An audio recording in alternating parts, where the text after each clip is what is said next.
નળ સરોવર પક્ષી અભયારણ્ય જે મુખ્યત્વે 120.82 ચોરસ કિલોમીટર એટલે કે 46.65 ચોરસ માઇલ તળાવ અને આસપાસના ભેજવાળી જમીનનો સમાવેશ કરે છે।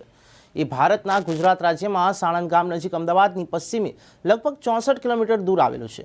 મુખ્યત્વે શિયાળા અને વસંત ઋતુમાં યાયાવર પક્ષીઓ વસવાટ કરે છે। ગુજરાતનું સૌથી મોટું વેટલેન્ડ પક્ષી અભયારણ્ય છે અને ભારતમાં સૌથી સરોવરોમાંનું મોટું એક છે। ત્યારે એપ્રિલ 1969માં તેની પક્ષી અભયારણ્ય જાહેર કરાયું હતું। નળ સરોવર પક્ષી અભયારણ્ય પક્ષી નિરીક્ષણ કરવા માટે બોટ બર્ડ વોચર સાથે સૂર્યોદય સમયે નીકળે છે। ત્યારે નળ સરોવર પક્ષી અભયારણ્ય ખાતે શિયાળામાં પક્ષીઓની 210થી વધુ પ્રજાતિઓને આકર્ષે છે। વિવિધ પ્રકારના છોડ અને પ્રાણીઓને પણ આશ્રય આપે છે। ત્યારે લુપ્તપ્રાય જંગલી ગધેડા અને કાળા હરણ સહિતની કેટલીક સસ્તન પ્રાણીઓ ઉપરાંત તેના સ્થળાંતર કરનાર પક્ષીઓની વસ્તીમાં ગુલાબી, પેલિકન, ફ્લેમિંગો, સફેદ સ્ટોર્ક, બ્રાહ્મણી બતક અને બગલાનો સમાવેશ થાય છે। ભારતીય ચોમાસાની ઋતુ પછી તરત જ હજારો સ્થળાંતર કરનાર પાણીના પક્ષીઓ આ અભયારણ્યમાં આવે છે। છીછરા વિસ્તાર અને સરોવરની બહાર કિનારે આવેલા આસપાસના તળાવોના છીછરા પાણી ખોરાક લેતા પક્ષીઓને ખૂબ જ આકર્ષે છે। શિયાળા અને વસંત ઋતુમાં લાખો પક્ષીઓ પક્ષી અભયારણ્યની મુલાકાત લે છે। તે વેટલેન્ડ પક્ષીઓની 250થી વધુ પ્રજાતિઓનો આશ્રય આપે છે।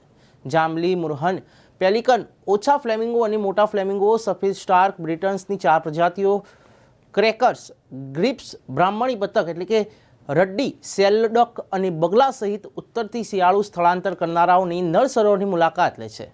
નવેમ્બર અને ફેબ્રુઆરી વચ્ચે તળાવ સ્વદેશી અને યાયાવર પક્ષીઓના વિશાળ ટોળાઓનું ઘર છે। ત્યારે બતક, હંસ, પેલિકન અને ફ્લેમિંગો વહેલી સવારે સાંજે શ્રેષ્ઠ રીતે જોવા મળે છે।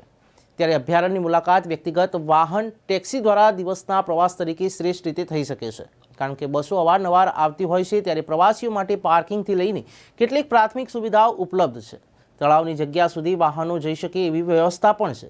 ત્યારે પાર્કિંગ પણ ઉપલબ્ધ છે, જે લગભગ 1 કિલોમીટર જેટલું છે। ત્યારે તળાવની મુલાકાત લેવાનો સમય સવારે 6 થી સાંજના 5:30 સુધીનો છે। ત્યારે મુલાકાતી અને કેમેરા દીઠ પ્રવેશ ફી છે। જો કે નૌકા વિહાર માટે તમારે સ્થાનિક બોટમેન સાથે વાટાઘાટો કરવાની જરૂર રહેશે। જો કે ગેટ પર નિયત દરોનો ઉલ્લેખ કરવામાં આવ્યો છે।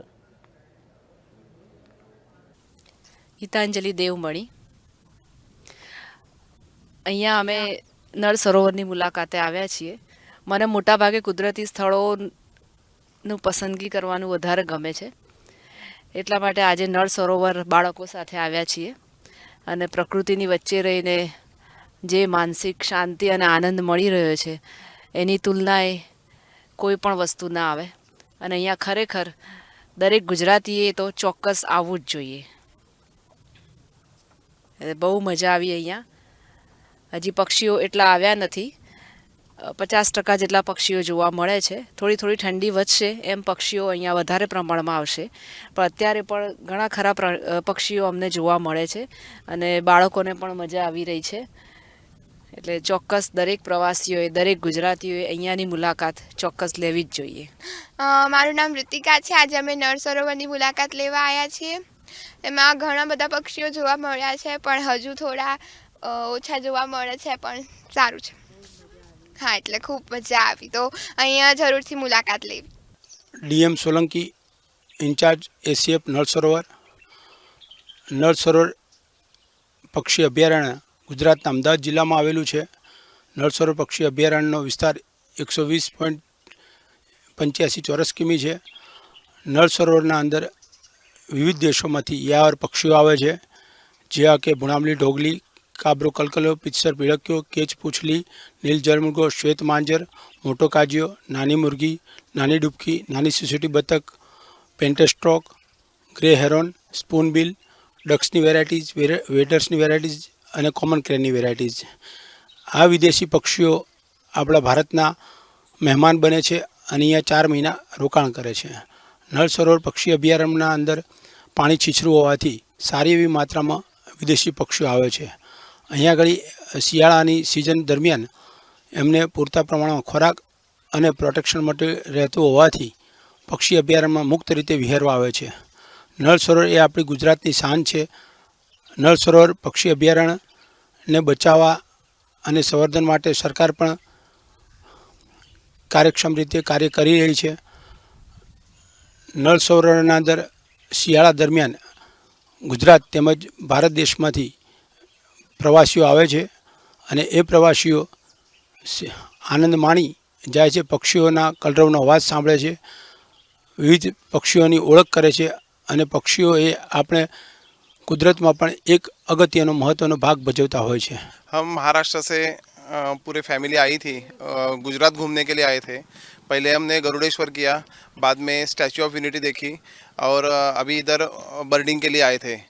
यहाँ आके तो बहुत अच्छा लगा, लेकिन हमारी एक छोटी सी कंप्लेंट है कि जो स्टैचू ऑफ यूनिटी में जो टॉयलेट्स का सिस्टम है ना, वो बहुत गंदा था। बाकी सब तो ठीक है, बाकी हम लोगों ने बहुत एंजॉय किया। यहाँ का फूड बहुत अच्छा है, यहाँ का सब जो गाइड है मतलब टूरिज़्म के हिसाब से बहुत बहुत ही अच्छा लगा। सबका सर्विस अच्छा है। Thank you sir. ये नल सरोवर कैसा है? नल सरोवर बहुत अच्छा है। थोड़ा नल सरोवर में नल सरोवर में मतलब हमने 3-4 टाइप्स के बर्ड्स देखे और वो गाइड थे, उन्होंने भी अच्छा हमें इंफॉर्मेशन दी यहाँ की। और मतलब किसी को भी ऐसा इनसिक्योर फील नहीं हुआ, सब अच्छे से एंजॉय किया। मेरा नाम विद्या शेखनिस है। मैं नवी मुंबई से यहाँ पे आई हूँ और कल से मैं गुजरात में हूँ। यहाँ पे स्टैचू ऑफ यूनिटी कल देखा हम लोगों ने, गरुड़ेश्वर भी एंजॉय किया। अभी हम लोग आज यहाँ पे नल सरोवर के यहाँ पे आए हैं और यहाँ पे बहुत अच्छा नज़ारा है। हम लोगों ने बहुत एंजॉय किया।